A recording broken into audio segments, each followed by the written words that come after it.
Ibu, bisa kita mulai ya materi hari ini? Ya, Bu. Bisa ditinggalkan dulu segala aktivitasnya ya Bu ya.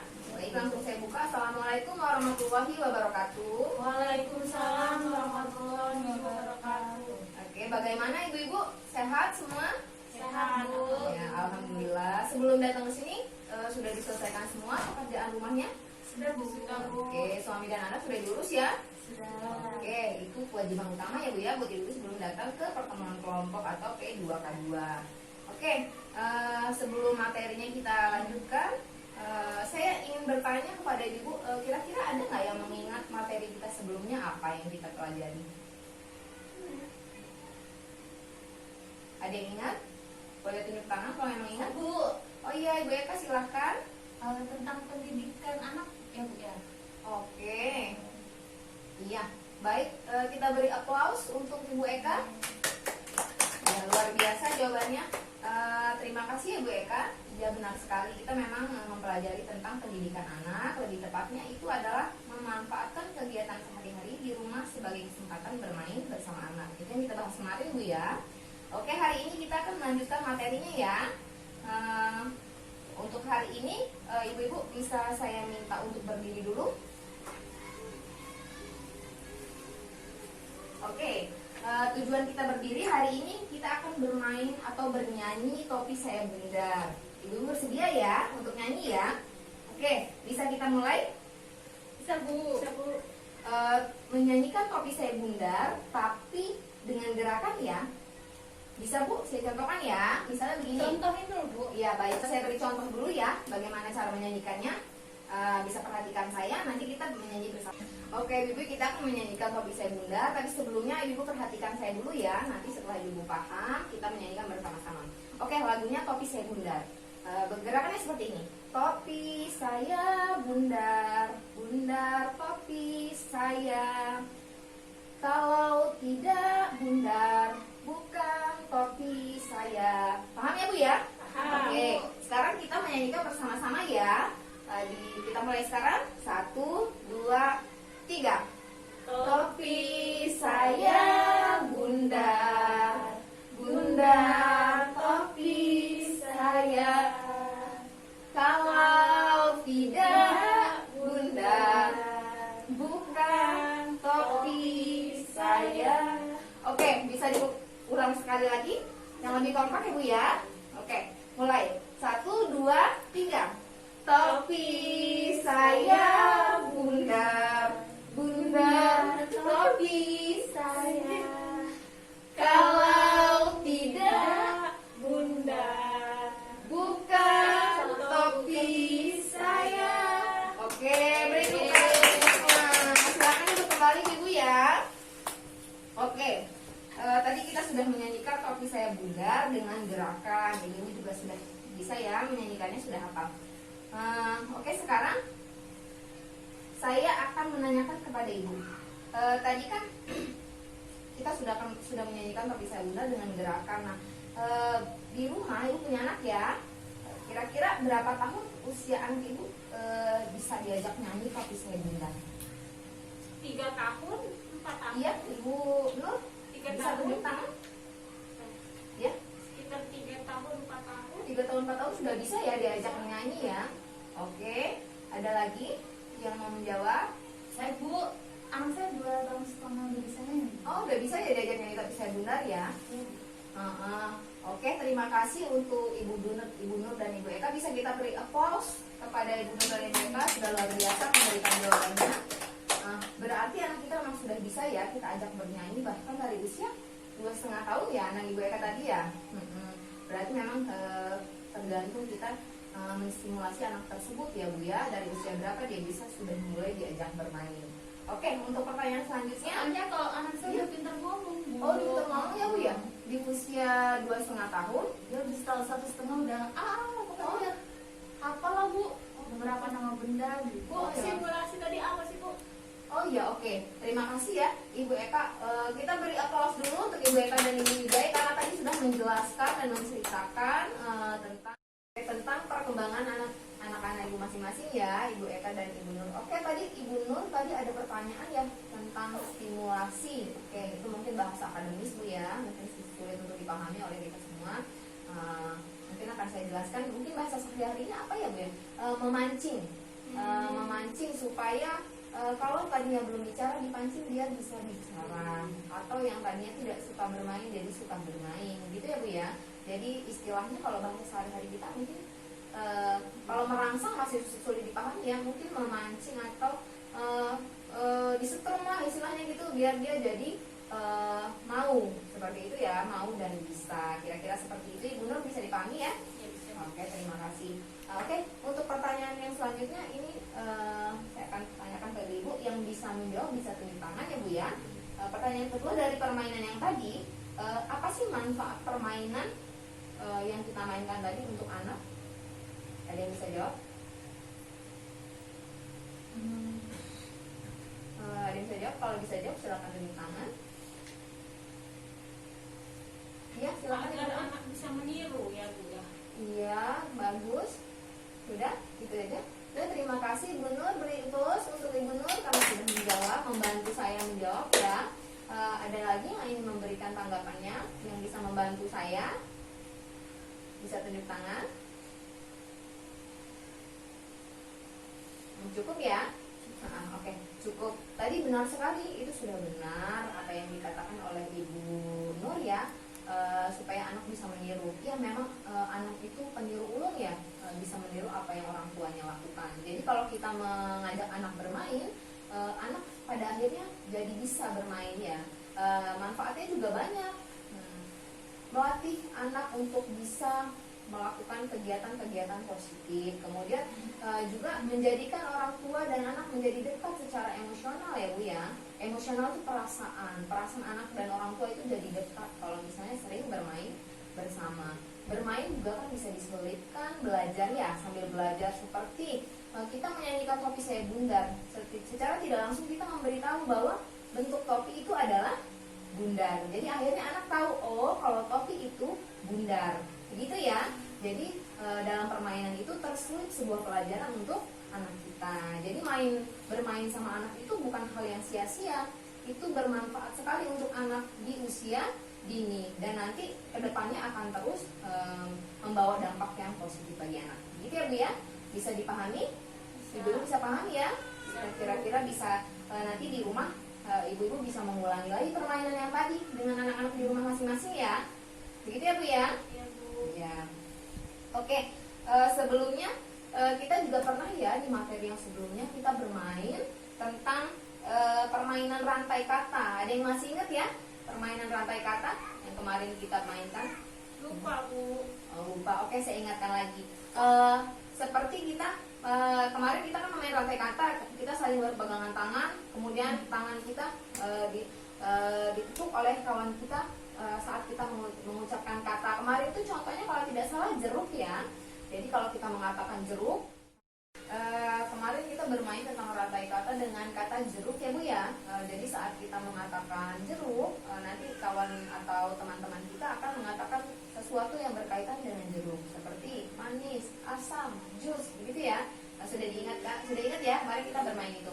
Nah nanti diulangi lagi di rumah untuk bermain bersama anak. Itu salah satu cara untuk semakin mendekatkan kepada anak dan juga memberikan pelajaran di balik permainan. Begitu ya Bu? Oke, bisa dipahami? Bisa Bu. Ada yang ingin ditanyakan? Silakan kalau ada yang ingin bertanya. Cukup Bu. Oke, cukup ya Bu ya. Bisa saya lanjutkan? Oke, selanjutnya kita akan belajar tentang meningkatkan kemampuan bahasa anak. Nah, pentingnya kemampuan berbahasa. Apa sih pentingnya berbahasa? Kita pelajari ya. Kita belajar sama-sama. Nanti kalau ada yang kurang bisa dipahami, bisa ditanyakan langsung kepada saya. Oke, kita akan belajar tentang pentingnya kemampuan berbahasa. Saya akan bacakan dulu ya sebelumnya Bu ya. Salah satu kemampuan dasar yang harus dimiliki anak agar sukses bersekolah ataupun sukses dalam kehidupannya kelak adalah kemampuan berbahasa. Maksudnya apa sih? Kenapa kemampuan berbahasa itu menjadi penting untuk seorang anak di masa depan? Maksudnya adalah bahasa itu adalah salah satu cara untuk seseorang menyampaikan maksud apa yang ingin disampaikan atau maksud hati atau salah satu cara juga untuk menuangkan apa yang ada di pikiran kita. Jadi kemampuan berbahasa itu sangat penting dimiliki oleh setiap anak ya Bu ya. Karena itu akan bermanfaat bagi anak untuk kehidupan dia di masa yang akan datang. Oke, selanjutnya adalah kemampuan berbahasa adalah kemampuan berbicara dan memahami apa yang disampaikan lawan bicara, yang mencakup simbol, gambar, ekspresi, dan sebagainya. Maksudnya bagaimana? Kemampuan berbicara, kemampuan untuk mengatakan sesuatu, mengatakan benda, mengatakan perasaan, itu adalah kemampuan berbicara. Dan juga mampu untuk mengerti atau memahami apa yang disampaikan oleh lawan bicara. Misalnya memahami perintah dari kedua orang tuanya. Nah, tolong bersihkan buku atau tolong bereskan buku di atas meja, atau bersihkan susu yang tumpah di lantai gitu. Jadi dia memahami apa yang disampaikan oleh orang lain. Itu termasuk dalam kemampuan berbahasa. Jadi kemampuan berbahasa sangat penting dimiliki atau diasah, dipelajari terus oleh anak yang dibantu oleh kedua orang tuanya. Itu ya. Kemampuan berbahasa itu juga mencakup simbol, gambar, ekspresi, dan sebagainya. Maksudnya gimana? Seperti anak-anak ya, kalau misalnya melewati Indomaret atau Alfamart, anak-anak pasti tahu Indomaret, Alfamart, padahal anak-anak belum bisa membaca ya. Apalagi dia usia dini, usia 2-3 tahun, tapi dia sudah paham, sudah tahu bahwa itu Indomaret, bahwa itu Alfamart. Dia bukan memahami dari tulisannya, tapi memahami simbol atau gambar. Karena di sana ada gambar dan simbol. Jadi dari simbol yang dia lihat, oh dia sudah tahu, oh itu Alfamart, oh itu Indomaret. Atau juga sekolah, nama sekolah. Mungkin dia tidak bisa membaca nama sekolahnya, tapi dia tahu, dia lihat, oh itu kalau seperti itu gambarnya itu adalah sekolah. Begitu ya. Jadi itu adalah salah satu kemampuan berbahasa, meliputi gambar, simbol, atau ekspresi. Itu ekspresi itu misalnya kalau misalnya seseorang cemberut, berarti dia tahu oh cemberut itu perasaan tidak suka atau tidak senang. Begitu juga dengan tertawa. Kalau misalnya seseorang tertawa, dia paham bahwa oh dia sedang senang, gitu ya. Jadi anak dari kecil kita melatihnya untuk mulai mampu untuk berbahasa. Selain berbicara, dia juga memahami saat lawan bicaranya mengatakan sesuatu atau berbicara. Oke, begitu bisa dipahami? Ibu? Selanjutnya adalah melalui bahasa anak dapat menyampaikan pendapat kepada orang dan lingkungan sekitarnya dan juga menerima pelajaran dengan baik. Maksudnya apa? Saat anak sudah mulai bisa berbahasa, dia sudah bisa mengungkapkan apa yang dia rasakan. Misalnya dia sedang sedih, di sekolahnya ada masalah, dia sudah bisa mengatakan kepada orang tuanya bahwa saya sedang sedih, di sekolah saya ada masalah, atau dimarahi guru. Itu ya, saat dia sudah bisa mengatakan apa yang dia rasakan. Dan juga bisa memberikan pendapat, misalnya kepada kedua orang tuanya. Saat orang tuanya di rumah tidak memperhatikan dia, misalnya ibunya main HP, dia bisa memberikan pendapat, Bu, harusnya ibu bisa memperhatikan saya, jangan main HP terus gitu. Itu kasarnya ya. Tadi sudah bisa memberikan pendapat, memberikan kritik kepada orang tuanya atau kepada orang lain gitu. Dan itu juga bisa menjadi pembelajaran buat dia gitu ya. Saat dia sudah bisa bertukar pendapat dan mengkritik, itu juga suatu pembelajaran untuk dia di kemudian hari. Oke, ada yang mau ditanyakan tadi penjelasan yang sudah saya jelaskan tadi, ibu-ibu? Ibu-ibu sudah cukup? Kalau ada yang ditanyakan silakan, nanti akan saya bantu untuk menjelaskan lagi kalau misalnya belum bisa dipahami. Sudah cukup? Cukup ya Bu ya. Oke, kita lanjutkan ya. Ini adalah beberapa cara untuk meningkatkan berbahasa anak. Salah satu cara meningkatkan kemampuan bahasa anak adalah dengan sering berbicara kepada anak dan memberikan kesempatan pada anak untuk berbicara. Nah, seperti pengalaman Ibu Eka ya tadi, yang mengatakan bahwa anaknya sudah bisa bicara di usia 1 tahunan ya.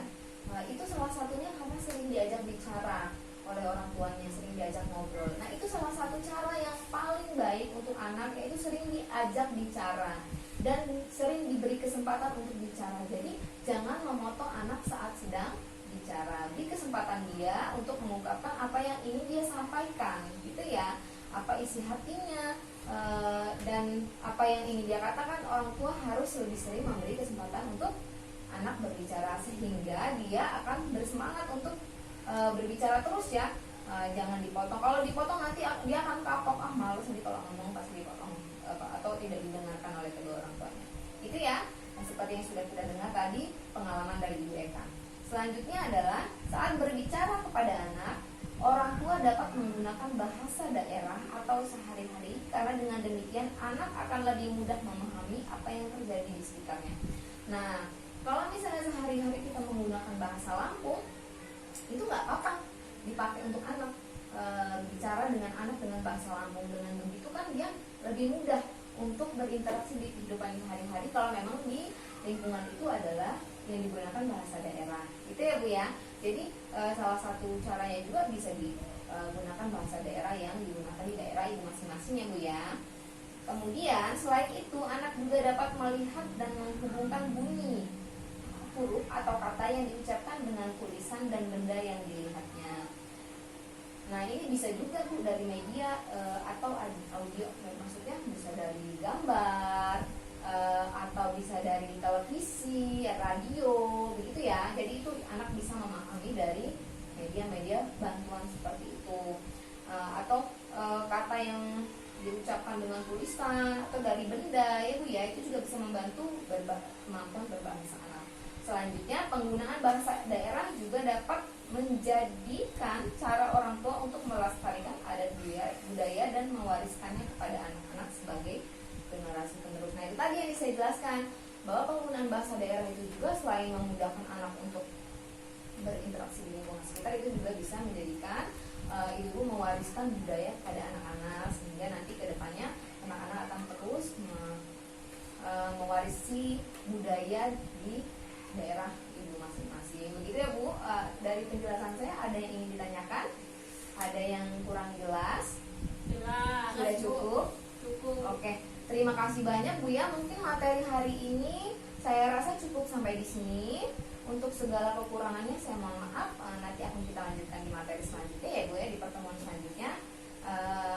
Untuk hari ini saya rasa cukup. Saya akhiri. Wassalamualaikum warahmatullahi wabarakatuh. Waalaikumsalam warahmatullahi wabarakatuh.